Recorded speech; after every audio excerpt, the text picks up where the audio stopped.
Chapter 281, Clue. In the suburbs west of Northborough, in a soon-to-be-abandoned three-story house.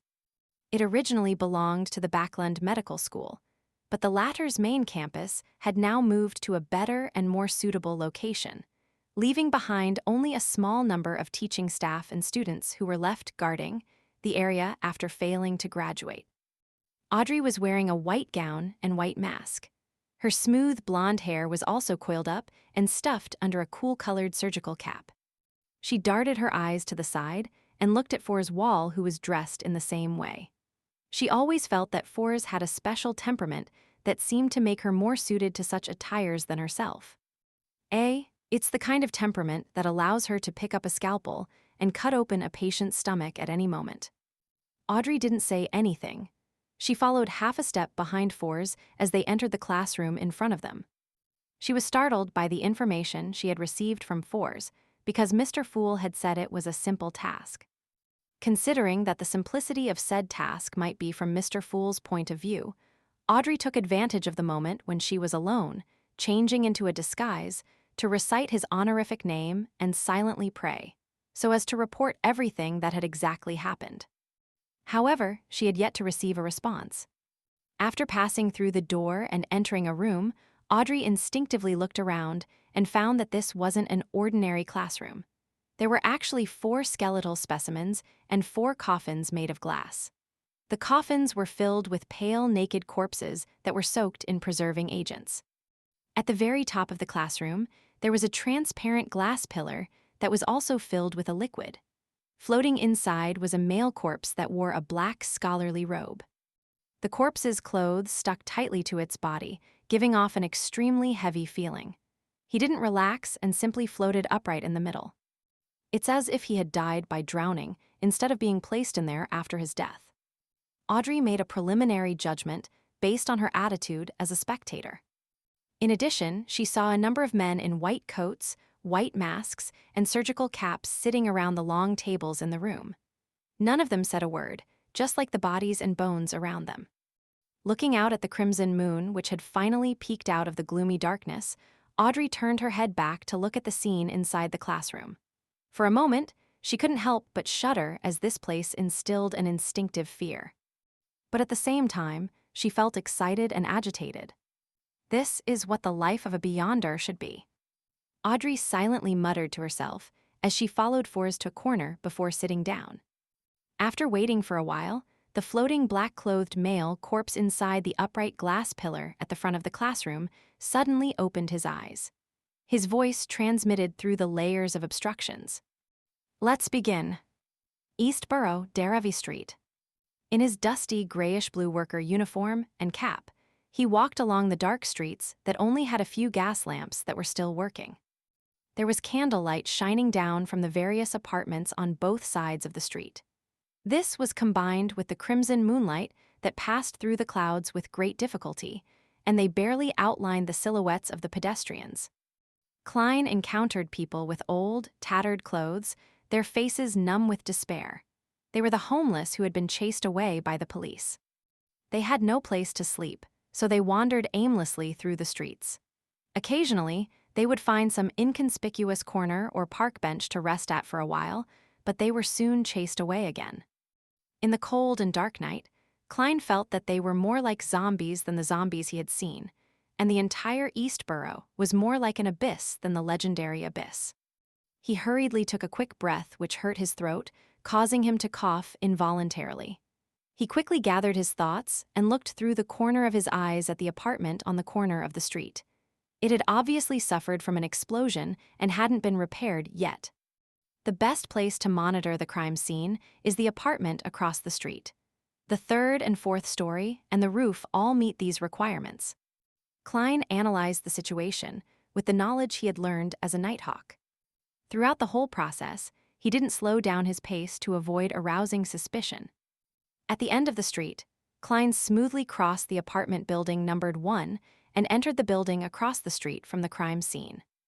The 1-bedroom apartment he had rented in Eastborough was similar to this apartment, and he had also lived in an apartment of slightly higher class with his brother Benson and sister Melissa in Tingen City for quite a long time. It was Klein's personal experience, but it also came from the memory fragments of the original Klein. As his thoughts raced, Klein lowered his cap, lowered his head, and without rushing, he walked up the creaking stairs to the third floor.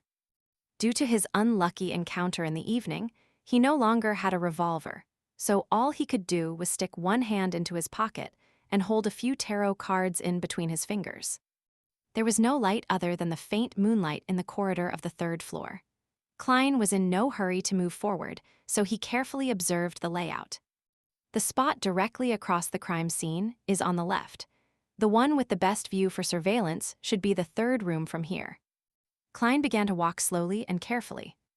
After walking past 2 rooms, he also inserted his right hand into his pocket and gently opened the iron cigar case. After a split second, his fingers touched the all-black eye, and the murmurs resounded in his ears as they attempted to tear his mind apart. At the same time, with the help of this corrupted item, Klein saw many strange black lines. These thin lines floated in the air, and although they were intertwined and entangled a little, he could still distinguish who they belonged to if he traced them back to the source. The corresponding figures were reflected in Klein's soon-to-be-cooked brain. There were men, women, and children sleeping in the bunk beds, and several tenants lying in bed on the floor. Other than that, there were no other special spots, nor were there any hidden figures. The illusion in front of him and the auditory hallucination in his ears slowly improved as Klein quickly retracted his hand from the all-black eye. He endured the pain as he continued to move forward. Once he felt some relief, he would immediately observe the other room. Unfortunately, his efforts of searching the entire apartment to see if there were any places that allowed the observation of the crime scene was in vain. Phew. Klein cowered in a corner of a balcony. His hands were on his knees as he panted heavily. Tears streamed from the corners of his eyes, and from time to time, his nose would run as if he had fallen sick. This was the result of his repeated contact with the all-black eye within a short period of time. Even with Klein's resistance in this area, he wasn't completely immune to it.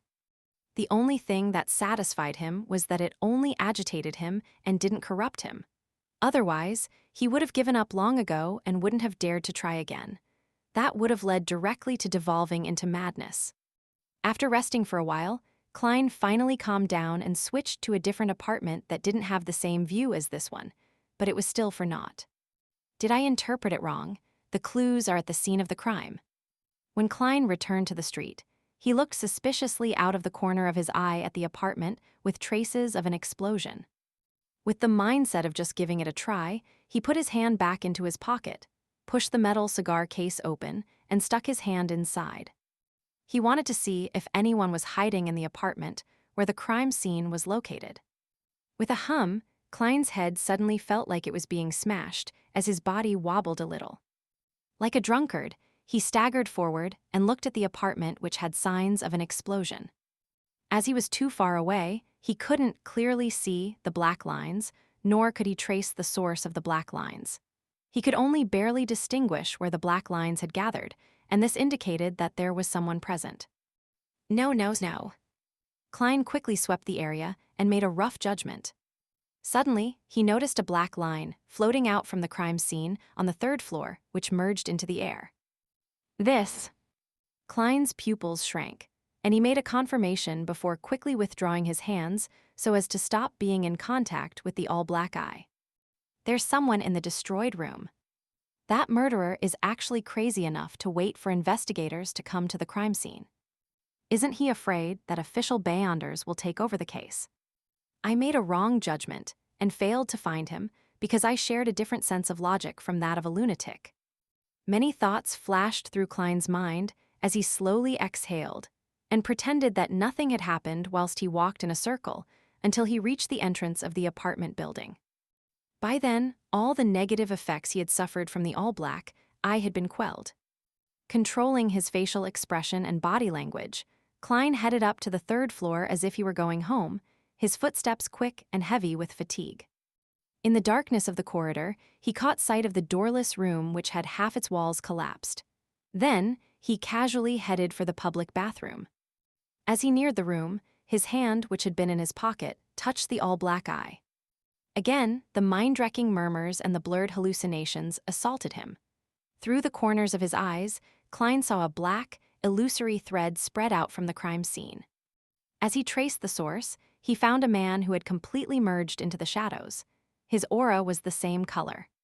The man was extremely tall, almost 2 meters in height.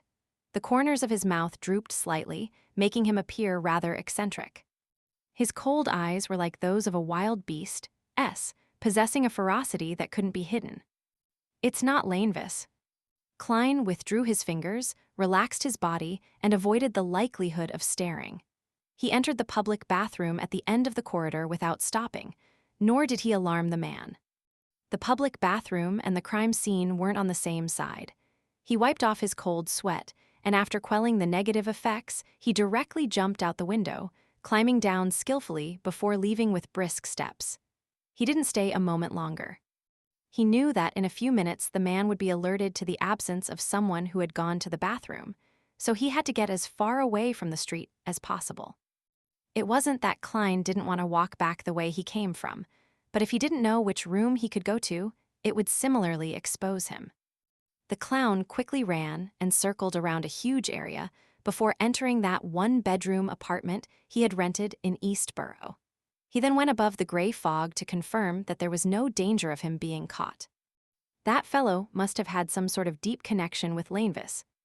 After a moment's thought, Klein conjured a portrait of the man from earlier, sending his thoughts to the crimson star that represented Miss Justice.